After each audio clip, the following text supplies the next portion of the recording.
Okay, we'll start again. I think if I do, you know, multiple short, try to keep them short. That'll be better. Then I can send them to you. So, so yeah, down dog.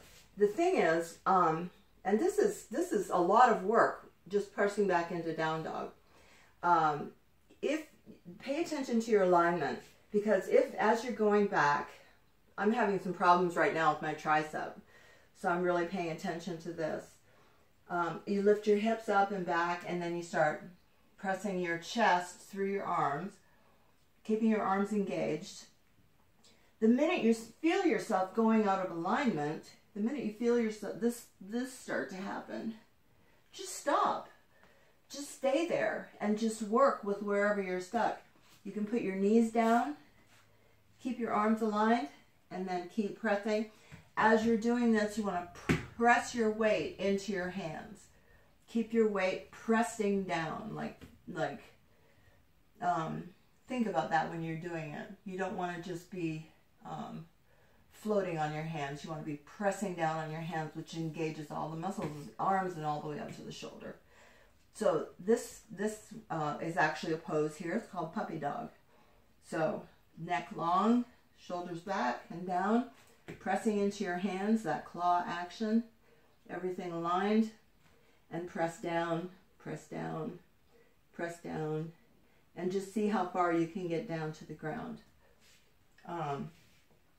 That's a really good exercise. The other exercise that that you can do for flexibility in your shoulders and building strength is the one that I showed you, where you just roll your arms out, roll the tops of your shoulders back, press your shoulder blades in on your back and then into the middle. And then just watch yourself in the mirror. See how much space there is here, and then pressing, using your muscle energy, press down on your shoulders. Press down on your shoulders as you move your arms up. Press down on your shoulders. Press down on your shoulders. And as soon as you feel things starting to go up, just stop and move and press down. You know, Jack LaLanne made a whole career out of isometrics, and that's a lot of what this is. It's using our own muscle energy to create muscle. So, anyway, so, and then the other thing, more philosophical thing about yoga and the thing that we think about, I mean, how many of us walk around like this all day, right? We're leading with our head, our magnificent mind, right? And our inner knowledge, which they, in Eastern philosophy, they say is more in the back body, in the heart, which, like when you're like this, your heart is probably farther to, anyway, whatever. So all of the actions of the back and the shoulder blades are to open up the chest and the heart, and to start using more of our back strength,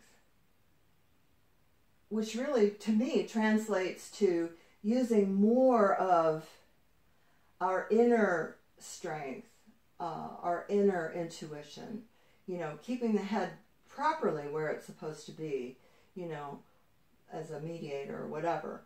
But anyway, so opening up the chest, opening up the space in the chest is so good. It opens up, especially the diaphragm. When we're hunched over like this, we're putting pressure on our diaphragm. We can't take a full breath. We're not getting the oxygen we need. And so increasing the strength in your back and your shoulders, which is what you're trying to do, is going to open all that and allow you to allow your organs more freedom, allow you to take a full breath and feel what that feels like. So I'm going to talk about the hips a little bit in the next one.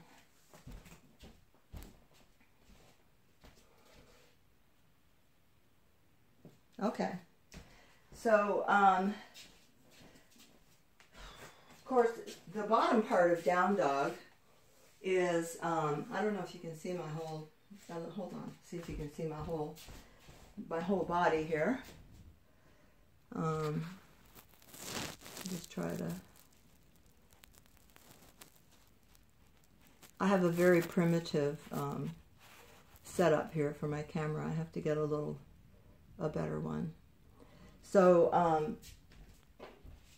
the flexibility that we're looking for in the lower half of the body is flexibility in the hips.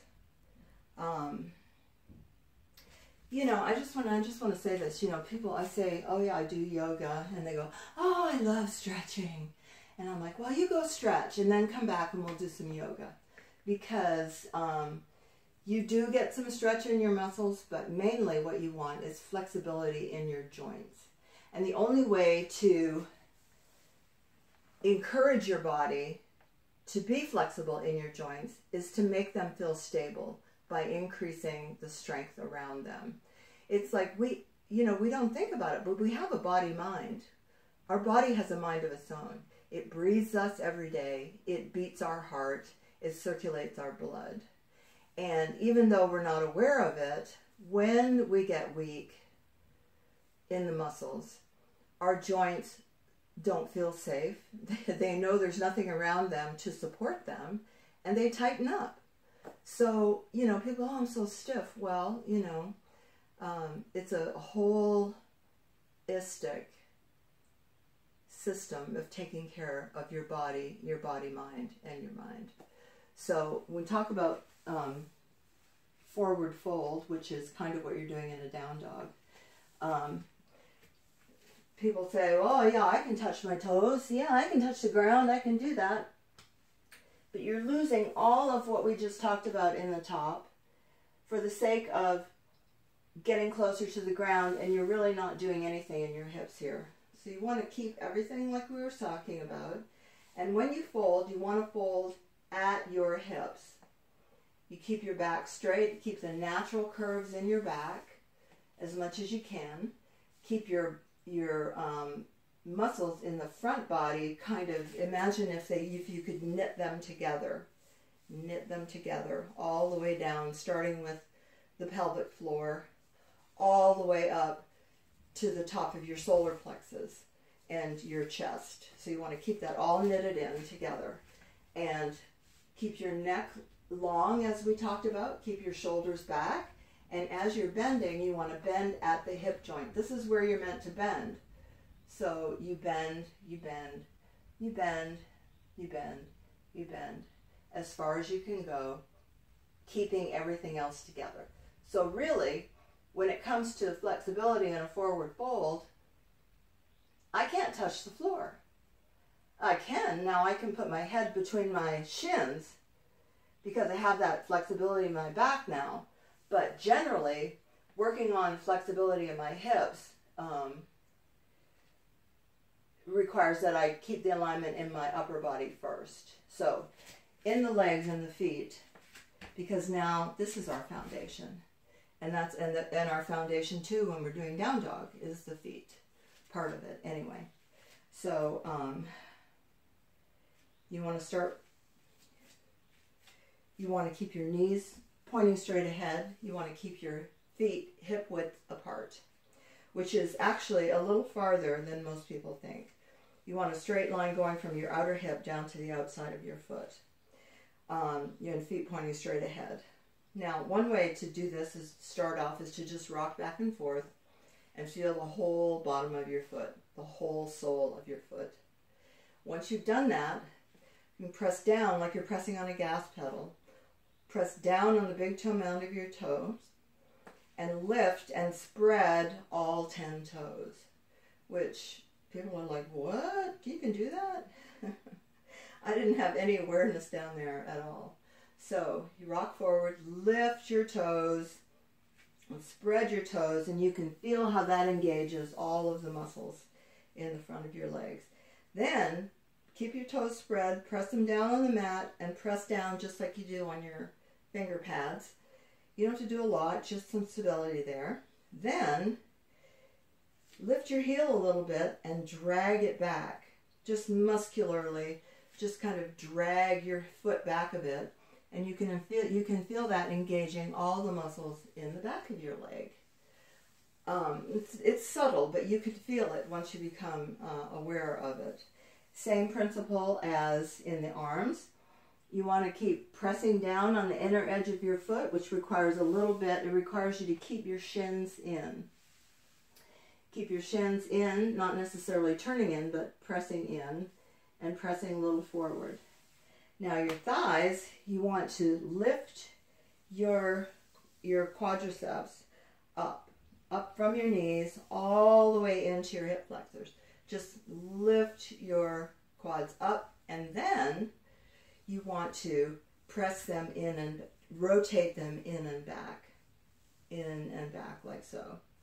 And then also, you don't squeeze your butt, but kind of whatever squeezing your hips would feel like to you, you do that.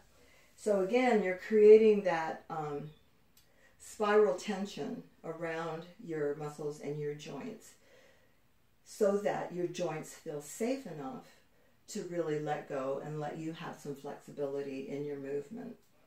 Trying to think of what else. Keeping the pelvic floor level is very important. A lot of us tend to, especially us Norwegians, we tend to, rather than keeping, when you engage your thighs and press them back, what you can feel is your sit bones, which I didn't even know I had sit bones when I started, because they were so tucked under. My pelvis was tucked so far forward. My thighs spread outward, and I had no curve in my back, pretty much whatsoever. So when you engage your thighs, lift them up, and press them back, you can see what starts to happen to your pelvis and the curve in your lower back. Always engaging the abdominal muscles all the way up. Keeping the throat back is important too in terms of engaging the abdominal muscles, because really, people don't think about is your core is not just here. Your core starts at your tailbone and it goes all the way up to your head. So when I press my throat back, I can actually feel my abdominal muscles way down deep inside engaging here.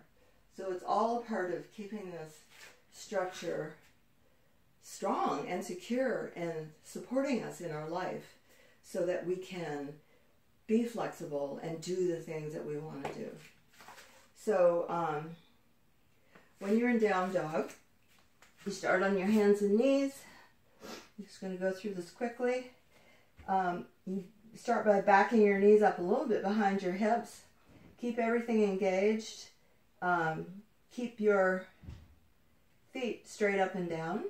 This tends to happen. You see my feet. Your ankles tend to wing out. Keep your feet straight up. Lift your hips, bending at the hips, keeping everything in place, keeping shoulders in place.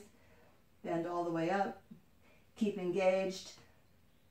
Try to imagine keeping your spine as long as possible, all the way from the tip of your tailbone to the top of to the bottom of your skull. And pressing down, pressing your hands down, pressing your heels down, lifting your quads, spreading your sit bones, and moving into down dog. Now, every time you move, you're gonna move, and so at any point you can stop and realign. Okay, realign. I'm not able to go all the way back right now because for some reason my triceps aren't firing. So when I get to a certain point, the muscle energy I need to keep turning just isn't there. But I'm working on that. So that's my yoga right now. So that's down dog.